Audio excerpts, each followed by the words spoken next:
underway. My 11 Circle gives you the chance to prove your scientific way of sinking your teeth into the game. Download the app, get your perfect 11 out, and I can tell you Hardik Pandya, now that he's back, is the one you'd always want to go and choose first. With bat, with ball, make him captain, do the works, and then just pick yourself a vice-captain. The rest of the squad falls into place. Looking at your position, pick your My 11 Circle team. You can team, so don't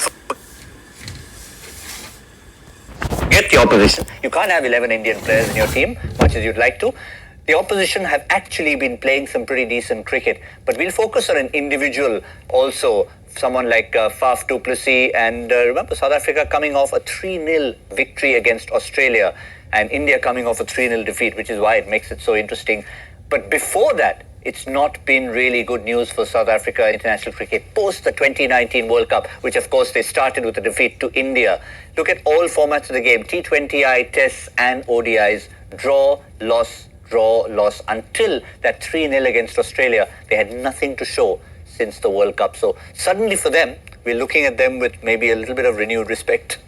I think also you're looking at, when a coach comes on, a coach, batting coach, what they call a think tank comes on, it takes a little bit of time. Obviously, when we come on to sort of coach, it doesn't happen immediately.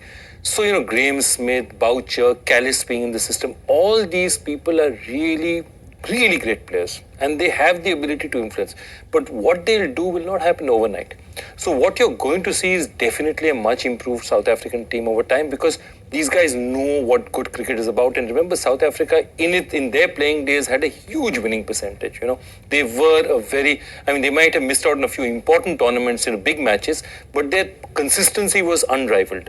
So given these guys being in control, I think you're slowly going to see the results of that. Also, you'll see a slightly more settled batting lineup and all. Often South Africa has been accused of, picking up players and discarding them very fast and not, really developing them. And especially for batsmen, that makes a huge difference. I think now with this brains trust, you're going to see better and better results. I think they're in the upward direction. They used to have the famous C word, and I can tell you it wasn't corona. That was one thing that affected the South African team. But mentally, when you have the likes of Jacques Kallis, Mark Boucher and Graham Smith as part of your think tank, as Joy said, it's going to be a vast difference. Quick look at the squad that they have to choose from, and they've got a couple of names there who are in real form. Kyle Verreynne and Janneman Malan have really shown. Malan got his debut against Australia. A lot was expected of him.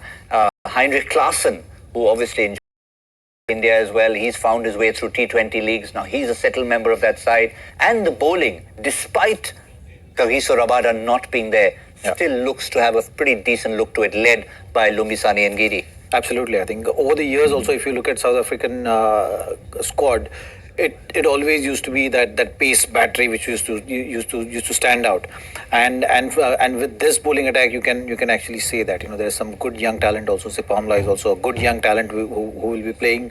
Buran Hendricks is someone who's going to provide that experience. He has played enough cricket to understand the Indian conditions as well. Ngidi also has been playing in these conditions. So these factors will matter when you play in India. From the batting unit point of view, it's important to have those chats around what kind of approach one must have in Indian conditions. Luckily for them, they're playing on tracks in this series which are going to be a good tracks. So that will certainly help them. And that's what Quinton de Kock was trying to say in press conference as well. It's about the senior players, the Faf, Miller and Quinton de Kock taking that responsibility as far as batting is concerned, because you've seen in years on year teams coming to India not really understanding what is the pass score or how one must build that innings of 50 overs, and they used to fall short. Even if you scored good runs according to what your expectations are, it may not be enough on these tracks. So that is something which that alteration needs to happen in that build up of an innings, and that's where the experience of these players in the playing 11 and the support staff who played enough cricket and done well in Indian conditions, the experience of them will come handy in terms of preparation for the series. I think that's the point that he was trying to make. He gave Buran Hendricks as an example. It's having played in Indian conditions. When you for example, the IPL, when you come and play there, you're part of that whole setup. Quinton de Kock, very much a part of it. So I think that importance is where the likes of John Smuts and Yanaman Malan will not have in terms of that kind of experience in India. No, absolutely. And exactly what he said. Say target setting. What is a good target in Dharamshala? First, you'll say, okay, Dharamshala par score. Par scores are meaningless because it doesn't tell you whether the ground is good, it's bad, what happened, who are you playing against. You might have been playing against a very weak team. So that going out there and saying, okay, this looks like a 250, 270 wicket, that a de Kock will know, that a Miller might know, that a Faf would know. These are the guys. So they have to tell them, okay, pace yourself according to that. Young man, relax. It will get easier. Just telling the batsman the other end, the ball is going to just relax. It's doing a bit now. It will get easier. You have 50 overs. It's not a 20-over match. Don't need to rush it. All those are things. And see, these guys were masters at it. For a long time, South Africa was a very consistent team because they always had a core of experience. And then they used to put some young players, exciting young players around it. And that's, I think, the formula these guys are saying. That, okay, let's bring back Faf. So now we have 3 old, senior, seasoned internationals. Now we'll put the young talent with them and let them bat and let them get learned. I mean, that's their formula. I think they'll do well with that. Yep. Add one more name to that list of youngsters is Rassie van der Dusen, also very promising youngster. But yes, they will rely a lot on Quinton de Kock at the top. Whether or not he'll be partnered by Malan or Bavuma at the top, we don't know yet. But Faf du Plessis will have a huge role to play. He was in and out of the side not too long ago. Now he's very much there. What has his numbers been like recently in terms of what all he's done?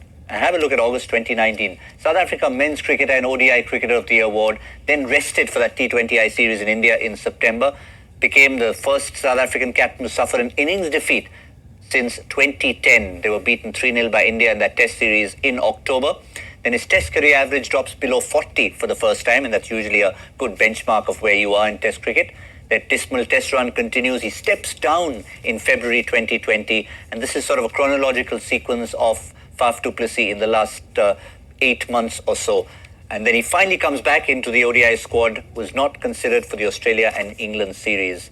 So again, for Faf du Plessis, it's been a bit of a roller coaster, especially if you consider the award he got in August. Right now, roller coasters all the way down. No, it happens. And particularly, I find it interesting, and I don't know why this is. This is even truer for sometimes, I've seen for South African players for some reason. When they've that plummet in form, and from August, from being player of the year to being what he is in January, February this year, is just, and look, a lot of it is not his fault. I mean, that series against India, they had a really tough time. It was an inexperienced side. There were too many injuries.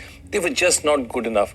But the problem is you're not just a batsman out there. You're a batsman and a captain. You're going to every press conference. You get wary just trying to, keep the team cheerful, keep the team up. So there's lots of, there's so much on his head. So I think he's benefited from not having that mantle of captaincy. I think he might have turned around and said, look, this is enough. Let me get my batting form back, then we'll think about everything else. Yeah, I chatted with some people from the South African journalistic fraternity, and initially they were saying, listen, Faf's the kind of guy who will not just relinquish the captaincy after a loss. But after a point in time, I think it was probably good for the whole team that he did that and also got some runs under his belt. Well, you look at the history of cricket and you'll know that, there are plenty of examples of actually good players taking the pressures of not able to take the pressures of captaincy. They've been made captain, and then they've kind of lost the way how they used to go about their doing their business in terms of their preparation. It can hamper that. There are certain players who flourish with the pressures of captaincy, and certain players actually get bogged down, or the captaincy pressure can weigh you down. I think in Faf's case, it has the later has happened. So captaincy pressure he couldn't really live up to. And now he can actually start afresh. We've always known what kind of player Faf is. The record also shows that. It's just about clearing your mind and starting afresh. When you're just focusing on your game, going about doing your routines of things, and let someone else drive the ship. So that is something which I'm hopeful of, because Faf is a fantastic player. The record shows that, and South African team needs him. They need his experience in that group to calm the nerves down, to share the pressures of putting up that total together. So I think it will be a good move for South Africa to bring Faf back into the setup and just helping him through this process of starting afresh. And that's one thing you never lose. You don't lose the captain. I mean, even if he's relinquished the captaincy, if he's on the field, he's still very much part of the setup to chat with Quinton and the others. Absolutely, absolutely. So you still have a guy who can think like a captain, but who's not taking the emotional burden of being a captain. So you've got a good strategic brain, and that's happened with India for so many years.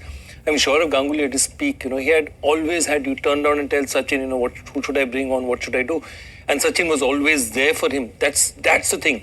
Jacques Kallis almost never, he doesn't want to captain South Africa, but he was such an important player in the field in terms of, we could try this, we could do this, we could change that. And this is what they have. I think it's good for South African cricket.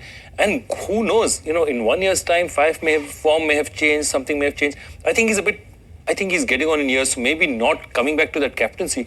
But I think he definitely has at least 3-4 productive years of cricket in him. Yeah, when young Graham Smith came on, landed in Bangladesh as a captain of South Africa at 22, we were like, really, at 22?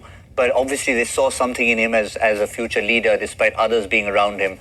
So maybe Quinton de Kock has something of that leadership quality, or maybe he's just sort of standing in for this slight crisis period, if you could call it that. Let's hear from Quinton de Kock. It's not always easy to get words out of him.